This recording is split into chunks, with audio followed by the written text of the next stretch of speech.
Hello. Hello there. Here we are in Frederick.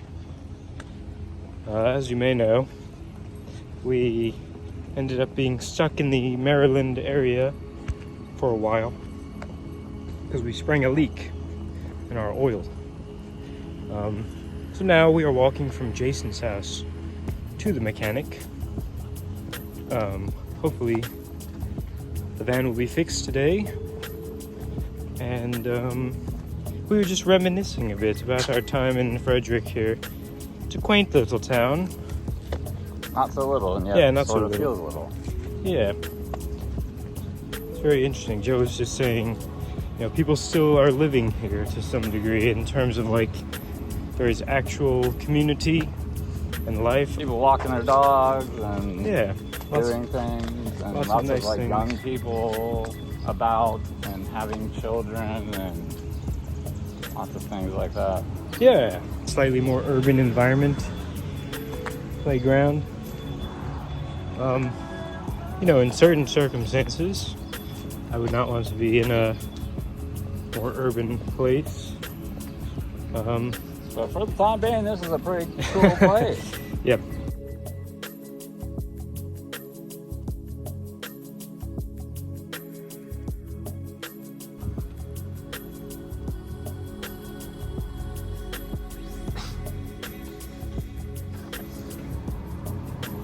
What do you think, Joe? Do you think they will be able to fix our van here? Yes. Estuary shall be successful. Nice. I agree. How much do you think it'll cost? Should we take estimates? I bet it'll cost...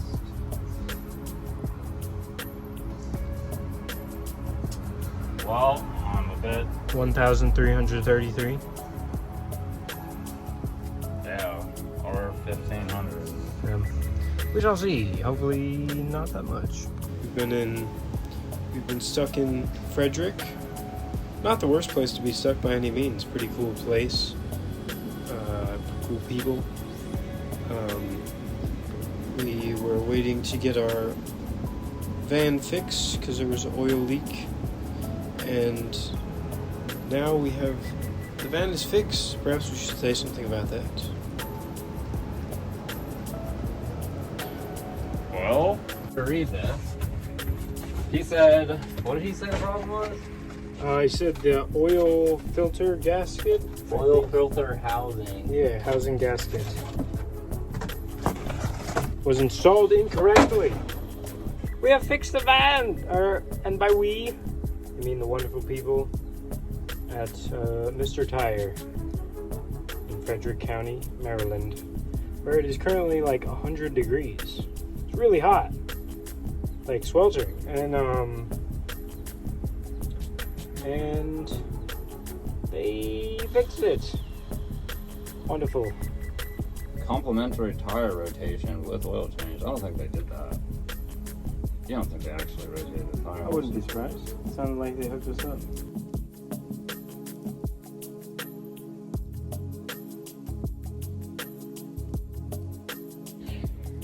Another departure caught us. Yes. We're now leaving Jason. A truly remarkable individual. Apparently it was like installed incorrectly or something. Yeah, which is good because it means that we didn't break it. And, it probably won't happen again. Because they just installed correctly now. So that's good. And also it seems like they gave us a really good price, like something like out of the ordinary. Perhaps.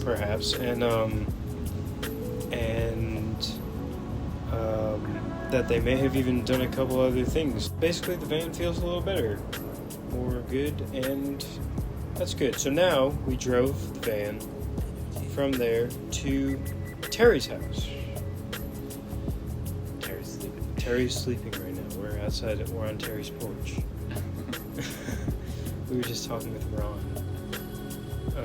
Teri and Ron are wonderful people who we met at the Estuary in DC. Yo! Hello. Teri! How wonderful. Teri's awesome too. Yeah. And yeah, Teri was one of these people. She moves in some of the corner adjacent spaces. Some of the other corners of TLC was involved with the Jordan Peterson meetup groups and the Rebel Wisdom crowd, the Liminal Web, the Emergent Commons, those types of things. And with Amazing Hospitality, inspired by PVK's quest to be a hostel of sorts for wandering TLC travelers or something, she decided to invite us to her house, and she cooked us a nice, she prepared a nice dinner for us, and it was really nice talking with her. It's a fine distinction between cooking and preparing, It's like she got a roasted turkey or roasted chicken, and she prepared some other foods. It was really good. Could have just left that part out. I could have left it out. So, yeah, it was really good, and some great conversations, and more to come. We'll perhaps be able to record some stuff with her tomorrow morning after we sleep. It's very late, and we walked around in the heat quite a bit. I got a little sunburn going. Me too, actually. Yeah. So stay tuned. Somebody check the ozone layer. Yes, Jordan Hall and his idea that the Trinity represents the original forces that created the universe. I think he calls it the most necessary, sufficient, and compact description of reality. That really grabbed me. But really, it's his story about being attracted by beauty first, walking into that congregation, and there's healthy teenagers, warmly received, that kind of thing. That's really what happened to me at Highview. I walked in, I saw the beauty in the music. There was no denying it, even though I thought that the theology was wicked and evil. Yeah. I had to stay. Yeah, I remember when he was talking about that. I made a clip for my channel called Powerful Spirits. Like sometimes that powerful spirit of someone is just kind of contagious, or like it's it's like the awe of encountering it. It's like it's not gonna be like so jargon. It's just undeniable beauty. You said something along the lines of, I was lucky that I landed in this form of Christianity because there's many others I would have simply bounced from. And I take it that there were forms of Christianity that would have bounced you away. Is that fair to say? Yeah, I think so. It's like the spirit from which. So if I were to encounter a church or person where the spirit of fear is very much at the bottom of where they're coming from, right? And their Christianity is a way of protecting themselves, or a spirit of anger, right? And their form of Christianity is a way of ultimately, again, also protecting themselves. And then the version that is superficial, right? It's a thin layer. It's almost like a version of the secular. Pop. It's pure label, right? It's pure semantic, actually. The way Han talks about beauty being reduced to the smooth, I think that's the spirit of comfort. And others, there's a lot of wisdom you've sensed because the spirit they're coming from. Did I get you right? Mm-hmm. I think it's both directions, both below and above.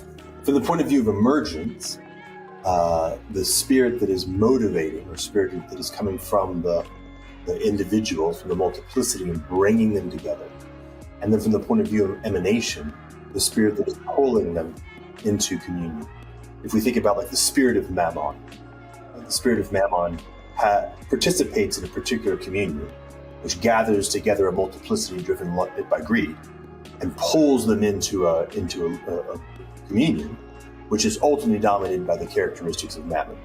And I wouldn't want to learn from that. Well, I would want to learn the details, but I want to learn the details from a distance.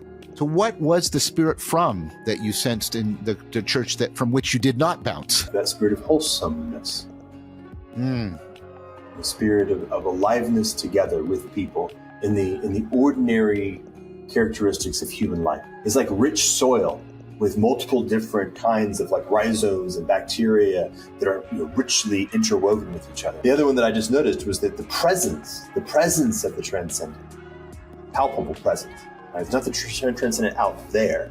It's that it is actually that presence of the transcendent in between and within. And so glowing from the interior, and then also almost like a technicolor in between. And interacting with it there's a feeling of aliveness, a feeling of energetics inside. And it's not the stimulant energetics, it actually is the energetics of aliveness. Right? The feeling of life is more present. The presence of the kingdom of heaven is at hand. And that religio is done, right? It's a finished work. Christ did the religio. It's complete. And we are now reconnected. We are reconciled with the infinite. And now we have to simply learn how to live it properly, right? Which is no joke. It's taking us a very long time to metabolize this finished work of religio. He's definitely being a vehicle for something. And he always says he doesn't plan what he's going to say, and he doesn't remember what he said. He's just 100% flowing in the moment. Yeah, I see that. One more thing on that is he says the relationality comes first. And I map that to God is love. I've never heard him put it that way. It's unity and multiplicity, right? It's that we can be one together, but we are also separate, And I think that's just beautiful. That's like what it's all about, kind of, And then the other thing, one of the other things that intrigues me about him is how he seems to embody opposites. On the one hand, he's a tough cookie, disagreeable personality type, no nonsense. But on the other hand, here he is talking about the primacy of love. We don't love enough. And in lots of other ways, he seems to embody opposites to me. Definitely. First one that comes to mind for me is the kind of cutting-edge tech stuff on one hand, and then the kind of traditional values on the other side. Mm-hmm. Yes. Living in a small mountain town. Yeah. And that's one, like his whole idea of Bitcoin monasteries is very interesting to me. I'm not sure if you've heard him talk about that. No, not per se. Tell me. I think I've only heard him mention it one time on a podcast. Who was he talking with? He brought it up a couple times, I think, at least. Yeah. I guess it's just about how you could perhaps use cryptocurrency to do alternative currencies and use Parallel more society, local, I think. and more local arrangements. Because he's interested in localism. Anyone who's talking about trying to redeem the technologies and live it to make, how might we have a godly or divine expression of this, or use of this technology, rather than like central bank digital currency, totalitarian social credit scores, and I like Bitcoin monasteries a lot more than that. This kind of, He has also said that AI has to be the solution out of the meta crisis. But I think the way he put it is, you have to put AI at the right hand of the throne. You cannot put AI on the throne. That's how I think about it too. Yeah. Actually, that cosmogram thing that I showed last night, where it's Lucifer and Yaldabaoth / Ahriman. In Steiner's cosmology, Ahriman, that one, it's kind of this cold, dead, mechanical, kind of habitualizing, concretizing, traditional, which is body. It's corporeal, like, these are concretized patterns, as it were. So he was talking about in the early 1900s, he said, in the future, people will all carry around these little devices with extremely high harmonic intelligence, like this kind of mechanical intelligence, and this is crazy. Like Steiner he talked about the incarnation of Ahriman in our time, which really strikes me as resonant with this whole idea of like AI taking on body or something like that. And yeah, so just to say that I also see that that's the right relationship with AI, that we kind of keep it one side. I kind of think about it as like a part of us, which as its own, just like a leg. It's like one of their legs, and yeah. Interesting. And I do think that that's going to be important if we're going to try and have a, not be totally messed up by this new development in AI that could solve the meta crisis.